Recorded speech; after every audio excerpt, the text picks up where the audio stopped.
Good morning everybody. सो हम आज discuss करने जा रहे हैं पीएच स्केल।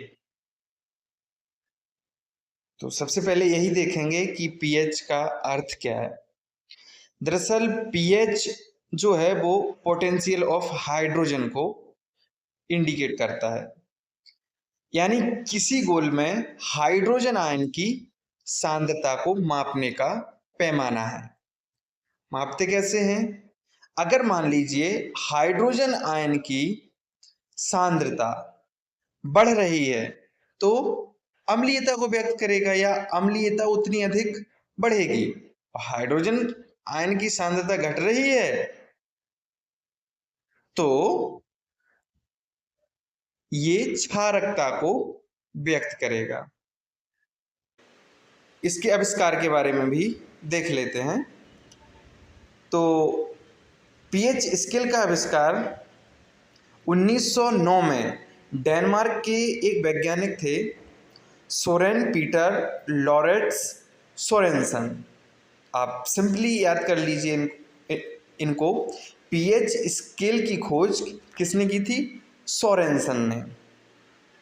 और इन्होंने अम्लीयता और क्षारकता का प्रबल और दुर्बल दोनों विशेषताएं इस स्केल के माध्यम से व्यक्त की या इनका परीक्षण किया। अब देखते हैं पीएच स्केल कैसे काम करती है। दरअसल पीएच स्केल में 0 से 14 तक की संख्याएं होती हैं। अगर पीएच का मान 7 हुआ तो वह विलयन न्यूट्रल या उदासीन होगा। अगर पीएच का मान 7 से कम हुआ तो वह विलयन अम्लीय होगा। जैसे हाइड्रोक्लोरिक अम्ल होता है, नींबू का रस होता है, आपने पढ़ा ही होगा, हमेशा अम्ल खट्टे होते हैं। अगर पीएच का मान 7 से अधिक है, पीएच इज ग्रेटर देन 7, तो वहाँ पर जो विलयन है वो क्षारीय होगा। इसी को एल्कलिन बोलते हैं। जैसे कि NaOH, सोडियम हाइड्रोक्साइड, साबुन भी आपका क्षारीय होता है। अब यहाँ पर कुछ पदार्थ दिए हुए हैं और उनका पीएच मान बताया गया है। तो अगर पीएच का मान बढ़ रहा है 7 से ऊपर तो वह सब विलयन क्षारीय होंगे और जो 7 से नीचे पीएच मान है वो सब अम्लीय होंगे। तो हम देख लेते हैं, यहाँ पर कुछ पदार्थ दिए हुए हैं। HCl, इसका पीएच मान लगभग 1 होता है तो ये अम्लीय है। Orange juice, soda pop, vinegar, lemon juice, tomato juice, milk, even milk का जो दूध का जो पीएच मान है वो भी 6.5 के आसपास होता है। आपको 7 नंबर पे दिख रहा होगा प्योर वाटर, पानी का पीएच मान 7 होता है।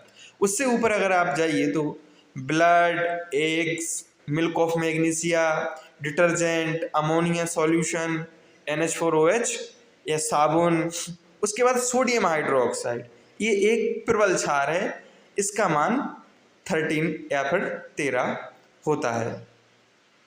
तो अब एक एक से इनको नोट कर लीजिएगा कि किसका पीएच मान कितना है। ये ऑब्जेक्ट टाइप में आपसे डायरेक्ट पूछा जा सकता है। अब हम पीएच का महत्व देख लेते हैं। सबसे पहले पानी पे और दूसरा मानव शरीर पे। पीने के पानी का पीएच मान 6.5 से 8.5 के बीच होना चाहिए। कुल मिला के इसका एवरेज कितना बैठ रहा है? 7। तो इसका यदि अम्लीय हुआ तो भी नुकसान होगा और क्षारीय हुआ तो भी नुकसान हुआ। मानव शरीर में जो ब्लड होता है तो रक्त का पीएच मान 7.35 से 7.45 होता है और ये क्षारीय होता है, मतलब जो ब्लड होता है वो क्षारीय होता है। अगर इसका असंतुलन हो जाए तो एसिडोसिस या एल्कलोसिस कि स्वास्थ्य समस्याएं हो सकती हैं। एसिडोसिस मतलब उसमें अम्लीयता बढ़ गई, और एल्कोलिसिस मतलब उसमें क्षारीयता बढ़ गई, किसमें? ब्लड में या खून में। इसके बाद आगे कुछ और भी इसके महत्व है, या यूँ कहें कि महत्वपूर्ण तथ्य हैं। तो वो ये हैं कि अम्ल वर्षा में वर्षा की जल का पीएच मान 5.6 से कम होता है। जिस वर्षा में अगर हम उस वर्षा की जल को मापें और उसमें पीएच मान 5.6 से कम हुआ, तो वो वर्षा अम्ल वर्षा कहलाएगी। मुंह का पीएच मान 5.5 से कम होने पर दंत क्षय होने लगता है। आपने देखा होगा, वो बोलते हैं कि दांत में कीड़े लग गए, वो दरअसल पीएच मान कम होने के कारण दांत सड़ने लगते हैं। पेट की अम्लता दूर करने के लिए magnesium hydroxide, milk of magnesia का प्रयोग किया जाता है। अगर आपसे पूछा जाए कि मिल्क ऑफ मैग्नीशिया क्या है, तो आप क्या बोलोगे? Magnesium hydroxide milk of magnesia है। इसका उपयोग पेट की अम्लीयता को दूर करने के लिए किया जाता है। और दैट इज हाउ हमने ये चैप्टर खत्म किया। Thank you. आप कमेंट में मुझसे प्रश्न कर सकते हो।